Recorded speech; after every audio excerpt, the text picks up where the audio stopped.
Assalamu alaikum dear KF students, and welcome to the 9th session of the Current Affairs Newspaper Breakdown session. I'm here, your very own host Shahrukh Haider, with another series that I'm doing with you on the Middle Eastern crisis, a bit of history, a bit of what has been happening in the 21st century, and what are the different kinds of stakeholders and crises that have evolved in this broader region, and what amount of information do you need to know and what is relevant to your syllabus to answer questions that might appear not just in current affairs but in papers such as international relations as well. So today we're going to discuss the Arab Spring. As I mentioned in my previous lecture, which was about the Yemeni civil war, the Arab Spring was a very important turning point in the recent history of the Middle East, and many of the present conflicts, civil wars, and other kinds of instability that has been erupted in Middle East in recent times has its roots in the Arab Spring of 2011. But before we can understand what happened in 2011 and what is the Arab Spring, we need to see the history of the greater Arab world and of the Middle Eastern world in order to understand what were the different kinds of centrifugal and horizontal forces which led people to rise up against their governments on a massive scale during the 2011 Arab Spring. So the Middle East historically has been an important region for a number of reasons. Number one is that Middle East has a lot of important trading routes for the world, where major commodity and oil and energy trade of the world passes through this region. The Middle East connects South Asia, Central Asia, the East Asia with Europe and Africa. So that's its strategic importance, number one. On a second scale, Middle East has massive amounts of natural resources in terms of oil, gas and coal, which ever since the Industrial Revolution has been the primary source of industrial growth and economic empowerment of all advanced economies in the world right now, which means that the West and the developed world majorly was dependent upon Middle Eastern oil and energy in order to propagate their industry, in order to become industrially strong, and in order to develop and modernize essentially. On a third level, Middle East has historically a large population of Muslims and Muslim empires. So this, which is why this large population itself serves as an important market for goods and services for all other peoples and all other countries around the world. So this is an also important feature of the Middle Eastern region, which has a large Muslim population, to serve as a market for the goods and services of developed Western countries. And lastly, and perhaps very importantly, is that the Middle Eastern region has seen a lot of different empires come and go all through history of mankind, and it is these very empires, such as the Russian Empire to an extent, the Iranian or the Persian Empire, the Byzantine Empire, the Ottoman Empire, and before that other Muslim empires of the Abbasids and Umayyads. All of these empires have shaped the collective consciousness of the majority Muslim population of this region, which is why the people of this region have historically been very politically active people, and they have taken part in world affairs and events that shape world history to a large extent, and much of the world history has been focused on this region. So these are the four important reasons why Middle East holds such importance, strategic and otherwise importance in world affairs, and why it is at the center of world conflicts and at the center of great power politics time to time. Besides that, this also kind of tells you why are the Western powers such as the United States and before that the British Empire so much interested in the Middle Eastern region, and why the United States have set up so many industrial and military bases all around the Middle Eastern countries, and why has USA continuously been involved in unending wars in the Middle Eastern region. Primary concern, as I've already told you, is USA's and the greater Western world's oil interests, and a couple of other reasons as well. Now, majority of Western world's influence in the Middle Eastern region has been negative. If I were to begin the history of the Middle East from, let's say, the end of the World War I, to kind of help you to understand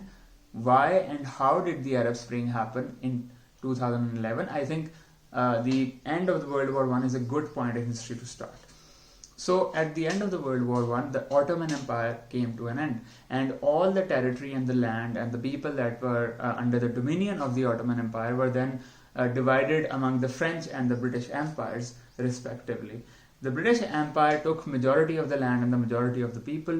and it kind of had a very repressive regime in the Middle East, because it understood that the Middle Eastern people are very politically active and aware people, and they will not be simply subjugated as they were subjugating other peoples around the world in their other colonies. Which is why they had kind of a repressive regime in the Middle East, and they tried to use force and their armed militias and militaries in order to contain any anti-British sentiment and any armed revolution against the Britain and the French colonial powers. That did happen in a number of times, most specifically in the context of the Palestine area and the Palestine region. But anyhow, the British, when they liberated those lands at the end of the World War II, they drew up boundaries, just like they drew up boundaries in South Asia in the shape of Pakistan and India when the British Empire left this region. So in most of the cases, when decolonization was happening around the world after the World War II and during the Cold War, the British were leaving behind borders, new countries, new nations and nationalities, and obviously that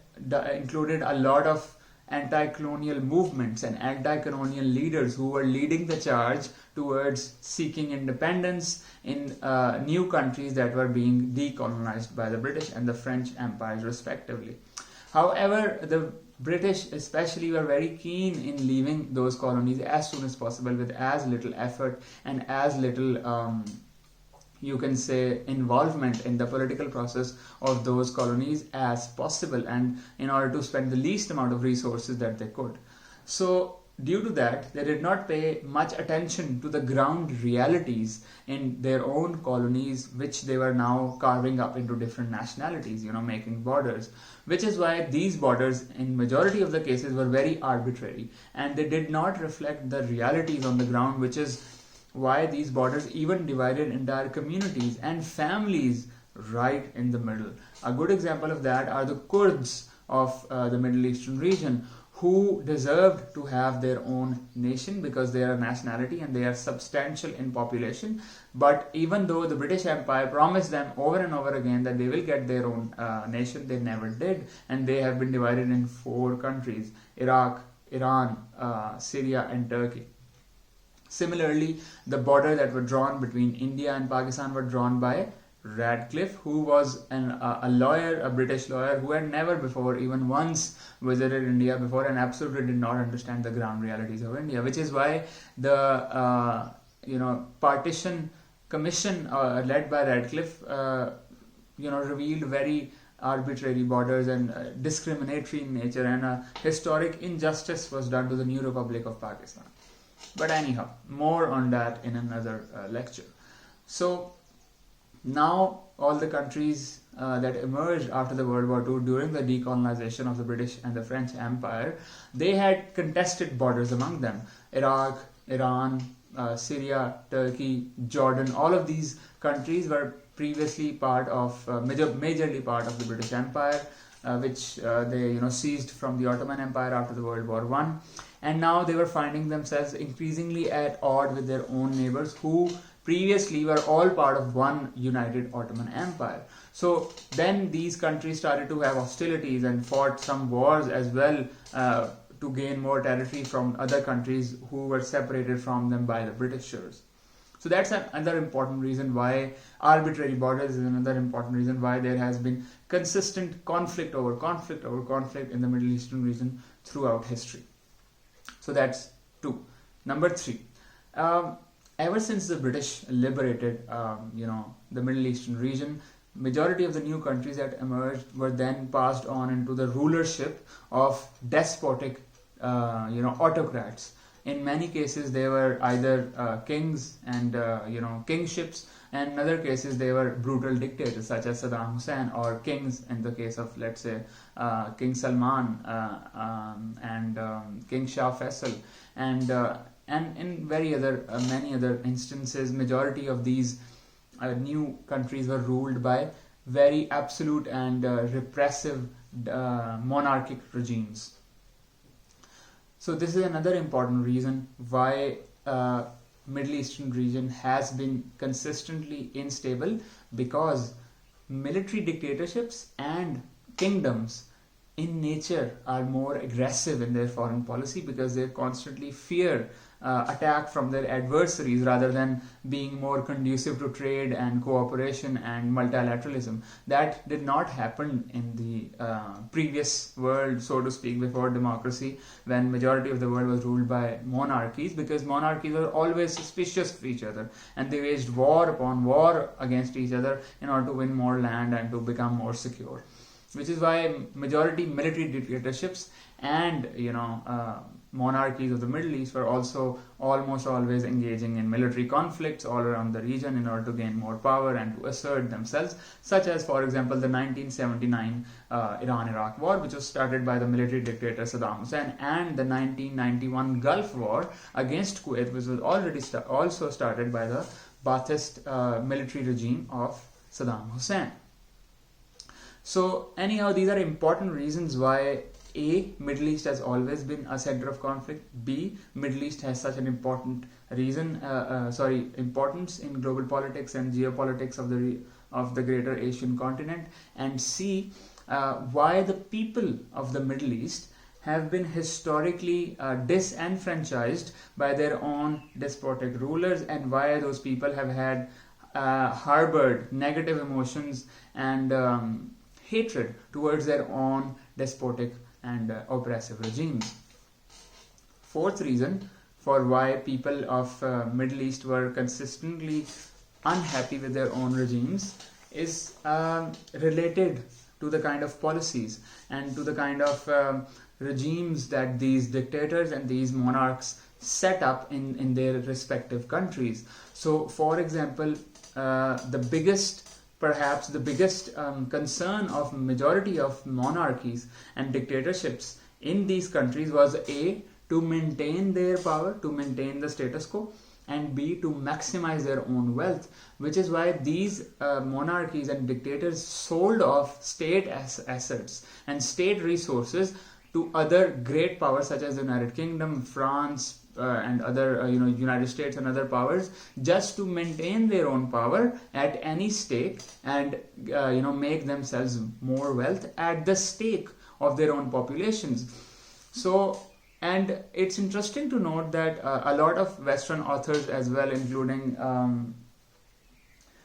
Chomsky, have said that United States was complicit in helping these monarchies and dictatorships and regressive regimes to survive against their own people by using mass oppression and mass aggression against their own people. And the US was complicit in the crimes of these regimes throughout history. Why? Because the US felt that it was always easier to deal with a dictator or with a monarch rather than a democratic parliament, which was composed of a lot of people rather than just the rule of one, which is why the US really supported these regimes, so that these regimes in turn supported US foreign policy initiatives and extracted the resources of their own countries in order to sell it to the United States. So the US was in a win-win situation. They had formed this sort of circle between the United States administration and these regional monarchs and dictators in the Middle East, and USA helped them to maintain their power. In return, the dictators led the US and the US big companies, multinationals, to exploit the natural resources and the labor of these countries and send all the profits back to the United States. So this marriage of convenience, so to speak, and this evil axis between the United States and those dictators became increasingly apparent to the people, to the population of these countries as the age of information and as the age of internet started to emerge in the world. Which is why people started in the Middle Eastern region, people started to realize that their dictators, their despotic and repressive regimes were not representing their interests. They were not safeguarding their interests, and they were absolutely not working for the welfare of those people. They were just selfish, and they wanted to secure their own power and maximize their own wealth. And in order to achieve those two objectives, they were even willing to sell their own people, sell the assets of their own country, and carry out mass oppression and aggression and violence against their own people. So in that respect, a lot of anti-monarchy and anti-dictator sentiment started to build up among the people. Now, one of the main reasons for that is economics. You must remember that economics is always an important reason for political change and for social agitation. So, due to the economic policies of these dictators and monarchs, which are majorly oriented towards helping the United States achieve its regional objectives and extract energy resources from the Middle Eastern region, the economies of these countries were basically very dire straits, and there was high unemployment, there was minimum government support for unemployment, there was minimum government services and social safety nets, and majority of the Middle Eastern people were basically abandoned by their own government just because those governments had to fulfill the agenda of the United States of America. And this has been widely catalogued and written down by a number of authors and journalists and revealed to the world. So due to unemployment, due to economic disparity, due to a small elite in each of these countries of the Middle Eastern region making riches and mountains of wealth, whereas the rest there's a sea of poverty, people started to develop a lot of hatred and negative sentiment towards their own governments. So that is when that sentiment really boiled over in the Arab Spring in 2011. So what happened is, in the North African country of Tunisia, a fruit vendor who was sick of high unemployment and very low wages, and he was unable to sustain himself, so he set himself on fire in the center of a chalk. And that really sparked into a larger Middle Eastern mass agitation, because then in Tunisia people started to mobilize on a massive scale, and there was mass uprising against the dictatorship in Tunisia, which overthrew the dictatorship, and then a democratic government was installed. But that democratic government in the recent year had also seen a lot of instability and nepotism and corruption and all of the ills of unfinished democracy. Anyhow, this wave of mass protest and anti-regime sentiment spread like wildfire throughout the Middle East, because this mass protest was not just contained in Tunisia. It spread to neighboring Egypt, and then to Jordan, Saudi Arabia, Bahrain, UAE, Syria, Iraq, all of the countries of the region. And in majority of these countries, it spread to 11 countries, by the way, the established regimes were coming under threat. So that is when the dictators and the monarchs of the Middle Eastern region, such as the king of them all and the biggest evil, which is the House of Saud in Saudi Arabia, they they were really shocked to see what was happening in their neighboring countries, who they had strong economic relationship with and who were directly under their influence. So then the Saudi Arabian establishment started to support the governments in these countries who were actively fighting off these rebellions and mass mobilizations by the people, and try to stem those rebellions and prevent there to be a regime change. And in a lot of cases, the Saudi Arabia was able to achieve that objective. It helped Bahrain, UAE, Qatar, and Kuwait to escape the mass agitation, and help them maintain their power and maintain their monarchies within their own countries. And obviously, some on a smaller scale agitation did start in Saudi Arabia itself as well, but that never really evolved to something that could threaten the established regime. But since this agitation was on a mass scale, and it was threatening established regime, it had to be dealt with decisive and violent force by the state at some point in time in some country. And that is exactly when the Arab Spring met the Assad government, the Assad repressive, violent government in Syria, and that ensued into a civil war. So what happened is that there was a kid, a school-going kid in Syria, who was inspired by the Arab Spring and by its ideas of human rights, freedom, representative democracy, the right of self-determination, which were all slogans used by the Arab Spring protesters all around the Middle East to gain their independence and to change the established oppressive order. So this student in Syria, right, he painted